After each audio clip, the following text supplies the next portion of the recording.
Hey everyone, welcome back to the Daily Gold Podcast.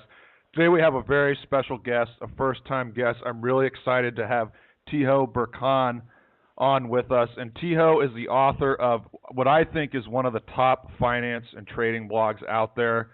It's The Short Side of Long. You can find it at theshortsideoflong.blogspot.com.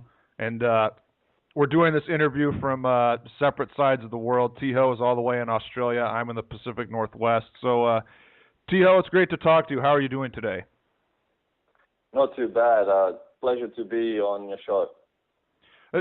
Tiho, before we get to the markets, would you mind just taking a minute and giving our listeners a little info on yourself and your background? Absolutely. It would be my pleasure to do so. So a little bit of my background is I currently work in a mining sector of Australia with a lot of close friends and business partners. We focus on exploration side of things in coal and iron ore in Western Australia and Queensland, which are the two northern and western states of our large continent.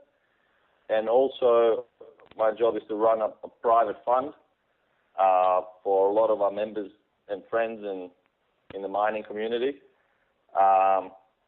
So I also focus on finance. Through finance, I do global macro investment, which I guess focuses on a lot of different asset classes. And one of those asset classes is obviously the precious metal sector. And I take it that's why we're doing this interview. Yeah, I want to get into that. So my first question, both of us, we've kind of been following the precious metals the last couple of weeks, kind of anticipating a bottom. I know that I know that you bought some silver calls, and I instructed my subscribers to buy some, although I was a week early, I think. My first question for you is maybe you could just analyze the action that we've seen in the last 2 weeks or so. I mean, to me, I'm really encouraged by the fact that the mining stocks, the gold stocks in particular, have been really strong relative to the metals. So what are your thoughts on all of that? Yes, okay. So first of all, if anybody does whatever I do, it's probably not recommended because I'm not the best short-term trader in the world. So, whenever I buy something, maybe you should wait a little bit longer until it goes down further, and then you should buy something.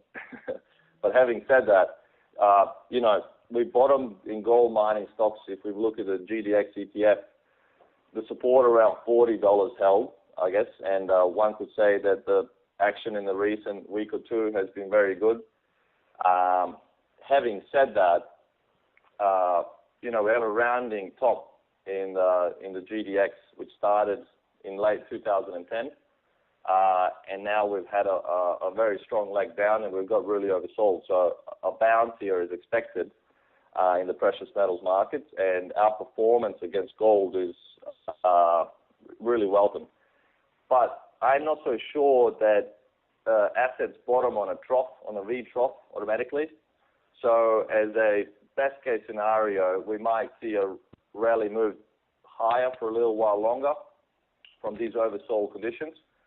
But we might come down and do a retest of those levels and see if we're going to hold. I guess it all depends on how gold moves, in my opinion, and how the euro moves against the dollar, which are the two major components that drive gold mining stocks at the present rate. Also, I would like to say a few things in general on a longer-term outlook on the precious metal sector. I've noticed that recently there's quite a lot of selling. There's quite a lot of negative sentiment in gold and silver, and that's the reason why I bought a little bit myself last week. But all in all, there's also a lot of signs to me why maybe it's possible that gold and silver could correct a little bit further, which could drag gold mining stocks down a little bit lower. I'm not the best market timer in the world, but one thing that I really don't like is the way that the gold and silver bottomed in late December 2011, where gold bottomed at $15.30 on 29th of December, and silver bottomed around $26. We've had an extraordinary rally into late February on the back of LTRO news where ECB was printing money. And then when LTRO 2 came out around 29th of February, it was as if it was a disappointment to the overall precious metal sector. And since then, we've been trending low. And now, which is a large surprise to me, is that we've actually retraced that whole move from December, and we're now back to the same supports where gold is once again close to 1530 and silver is once again very close to 26. So that 100% retracement back is not the most bullish sort of price action one wants to see in the precious metal sector, especially for gold. Now, I have to warn your viewers that any asset class that rises 11 years in a row, as gold has done, is probably a bit of a warning signal. And, you know, there is a possibility, it doesn't have to be 100%, but there is a possibility that gold could have a down year finally in this long-term secular bull market. So I would still advise caution here, even though in the short term we could rally for a while on the back of any type of news, especially from central banks. So what you're basically saying is, I mean, in particular with the gold stocks, we will not know if this is a major bottom until we have a successful retest of the low. Yes, exactly. I mean, a lot of the times it is very rare for any asset class to bottom on a V-trough. It does happen. You know, I'm not sure what the statistics are, maybe 3 times out of 10 or 2 times out of 10. But usually a major low does not occur unless you have some type of successful retest. Now, there's a strong support for gold mining stocks, which is a GDX ETF, around $40. There's also a strong support around $33, $32 as well. I mean, from the long-term perspective, I think gold mining stocks are going to go much higher. But if one is looking at a short-term horizon, which is what you were asking me, I have to say that the breadth is absolutely oversold, and we're still rallying. We're still trying to overwork some of these oversold conditions. But it is possible for us to come back down and retest those lows, or even on the back of bad news, quite possibly make a lower low, even if it's just marginal. One thing that I've noticed at the end of 2012 was the underperformance of gold stocks relative to gold, and underperformance, for example, of oil drillers and energy companies relative to crude oil. It was as if these stocks were discounting up-and-coming weakness in the commodities themselves. Gold mining stocks sort of have been topping for a while, and they failed to exceed, $64 properly on the ETF, and it was a similar type of picture with oil stocks as well. So now we have oil falling and we have gold falling as well. So it's as if these commodities are playing a catch-up to what the stocks were discounting earlier. And it's possible, without a doubt, in my opinion, for gold and oil to go a little bit lower if awful news out of Europe was to continue, especially a possibility of a default. Okay, staying on the subject of the gold stocks, is it possible that we could see the gold stocks make a double bottom later this year, while at the same time we see gold and silver make new lows? Because the reason I ask that is because over the last 2 weeks we've seen pretty strong outperformance from the stocks. I mean, if you noticed, I think it was yesterday or the day before, there was huge volume in both GDX and GDXJ, and they reversed course positively even as the metals kept declining, and that's been the case. I mean, that strong relative strength in the stocks has been the case for about 2 weeks. And so, I mean, I personally think that's something we have to watch for and see if that continues over the next month or two. So that's one scenario I'm thinking about. Maybe we see the stocks make a double bottom and maybe the metals make a new low. What are your thoughts on that possible scenario? Yes, it's absolutely positive. The move was very powerful. I mean, I was watching some of the tape action as well, and I think gold was down over 1.5%, and silver was down almost 3%. And here were mining stocks just charging up, and at one point, I think at the end of the day, on one of the highest volumes in the last year, they finished up 4%. So absolutely strong action without a doubt. From the short-term perspective, we are working off those oversold levels, as I've said before.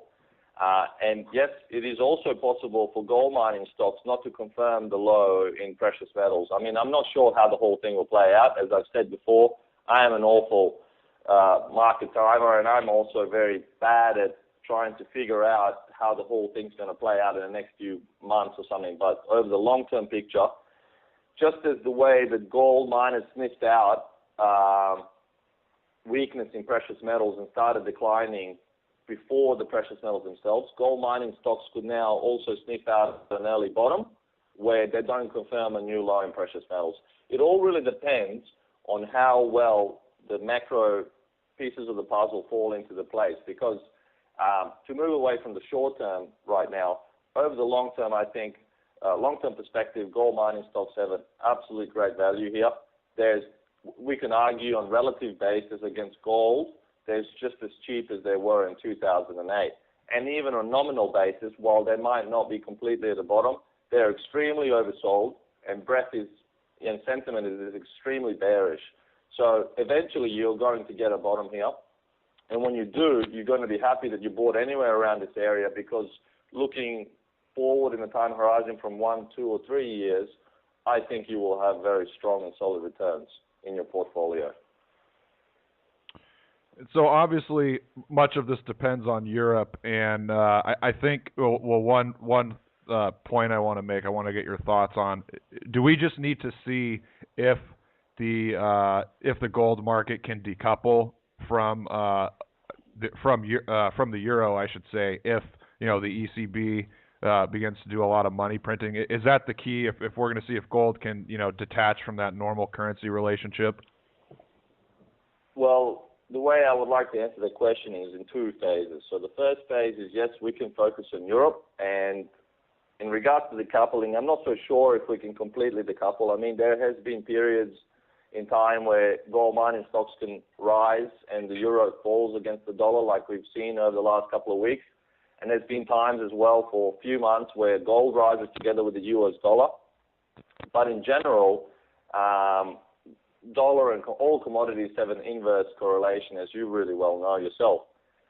So I'm not sure if we can decouple, and I think that word decoupling always gets us into trouble. So I'm not sure if we can decouple completely, but it is possible, depending on different outcomes and the way different pieces of the puzzle fall into the macro environment.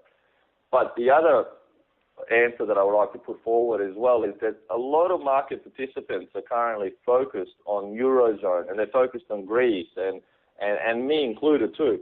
But let me tell you that commodity stocks, including gold miners and oil miners and agricultural companies, they're not falling because of Greece. I mean, China and India are a large player in the gold market, and China is a huge player in copper and oil market. So when copper falls dramatically, or when oil crashes from 110 to $90 in the space of a month or two, it has nothing to do with Greece. In my opinion, the focus is on Asia, especially China and India, and they're large consumers of these commodities. Now, Indian rupee is currently at all-time lows, and India consumes a large amount of gold. So the lower the currency goes, the less gold Indians can import, and the less they can consume. So therefore, one has to look at demand and supply of the commodity, and definitely look at where the growth is. So I think the major risks here could be Asia, not just Greece.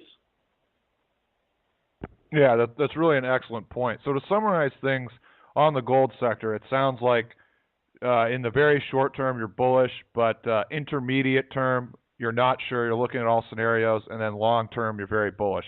Is that fair of me to say? That's very fair to say. So I think all risk assets seem to be correlating at the moment, because we got this fear going on again. So gold is doing similar things to the S&P 500 and the emerging market stocks and the Australian dollar. So over the short term, maybe we're all oversold and we could bounce for a while. I'm not sure. You probably know a lot more than me about technical analysis and the movements in the short term. In the intermediate term, like you said as well, to summarize for you, there is a chance that we have not seen the low yet. We could retest the low in gold stocks. We could go lower. We can actually do a higher low as well. It all depends on the way that the macro pieces of the puzzle fall into place, and how bad the outcomes can occur over the coming months and quarters. And finally, on the long-term, secular term view, I think that falling supplies and rising demand out of Asia, and rising wages for Asian population, are increasing demand for all commodities, not just precious metals and especially not just gold. But I think in particular, all commodities should rise, and gold included, and they need to go much, much higher for more supply to come on stream. So I think a bull market is alive and well, and it will go much, much higher than we can conceive. I mean, I'm a bull and you're a bull, and I think we're both going to be surprised at how high gold goes. Right, and you're talking about other commodities there, Tiho. I want to let you get in a word or two on agriculture, because I've really enjoyed your work on explaining why you're bullish on agriculture. Maybe you can share a few thoughts on that with our listeners. Sure. So we can break that up in a few different areas and few different concepts. Majority of the time, a retail investor will focus on gold and silver. I guess that's the easiest market to play. It's easy to buy gold and silver. It's easy to store it. It's easy to buy through ETFs. Majority of the time, gold and silver trade at spot, so there is not too much a rollover or cost effect. So precious metals are an easy way to participate in a commodity bull market. But having said that, if you look at gold and silver, they're up since 2000, approximately from their lows. They're up about 500 to 600%. If you look at the energy commodities, Brent crude is up 1,000 or more percent. Western Texas Intermediate crude is up about 800%. Heating oil is up as well. But if we look at agriculture, grains and softs, they are the laggard currently in this secular bull market. And I think this is where a huge amount of opportunity can be found. This is where a huge value exists. For example, corn is up only 250% in the last decade, and wheat is only up 200%. Relative to Brent crude, that's 5 times lower. At the same time as well, cotton, sugar, and coffee, they have not moved more than 300% up. I mean, these gains over a decade are barely matching inflation, in my opinion. So what we have here is a perfect storm setting up where agricultural prices can really surprise us all on the upside. As you know, Asia is one of the main reasons agricultural prices are rising, because the demand in the West has been stagnant or quite similar, but the population in the East has been growing enormously. And at the same time, their wages are rising, so they don't want to just eat basic calorie counts anymore per day. They're trying to consume more protein and meat, and to feed all these animals, we need a lot more grains, and that's where the strong demand is coming from. From the fundamental aspect, I've noticed that China is now starting to become a net importer of corn and of wheat, which is very interesting, and also surprisingly as of rice as of last year. So in 2007 and earlier, China used to export corn. In 2007 and earlier before that, China used to export wheat, and China used to be a net exporter of rice as well. But as of last couple of years, a trend is shifting, and China especially is starting to become a net importer of all grains and softs, which is going to put a huge amount of strain on the current supplies. Now, a lot of articles argue that we have oversupplies currently and all types of things, but I don't think so. I mean, compared to how much demand is coming into action, I think agriculture is going to go much, much higher. Now, also, if we discuss from the intermediate term types of things, we've noticed that the dollar's been rising, and it's put a lot of pressure on softs and also a lot of pressure on grains. So currently, sentiment is very negative. If we look at coffee, if we look at cocoa, if we look at sugar, if we look at cotton, if we look at corn and wheat, same type of thing. There's a large amount of short positions sitting on the wheat market, one of the largest in history. So eventually, there will be a catalyst in place where it will trigger a huge amount of short squeeze. I think wheat prices, corn prices could go much, much higher. That doesn't mean in the short term that they cannot go lower, especially if things in Europe escalate or if a slowdown in China occurs where those net imports sort of dwindle down and fall a little bit. But in general, I think agriculture has a great prospect from here. So if one doesn't want to play the precious metals market or the energy market because they think a further correction could occur, maybe they should look at agricultural market by playing it, say, through RJA, which is Rogers Agriculture ETF. That's my favorite way of playing it. The index is currently down 30% over the last year and a half. And it contains all softs and grains. It's a great exposure. And sentiment's very negative, so I think it has limited downside, maybe I'm not sure, 10, 20%, 30%, but very high upside. I think we could double or triple from here in the next few years. All right, Tiho, we have to end it there because I don't want to take up all your time. But thanks so much for the interview. I really appreciate all your answers and your great insight, and look forward to reading the future posts on your blog. My absolute pleasure, and I hope you enjoy the rest of your week. And if you're ever here in Australia or in Asia, in Hong Kong, make sure you come and say hello, and we'll have a few drinks together.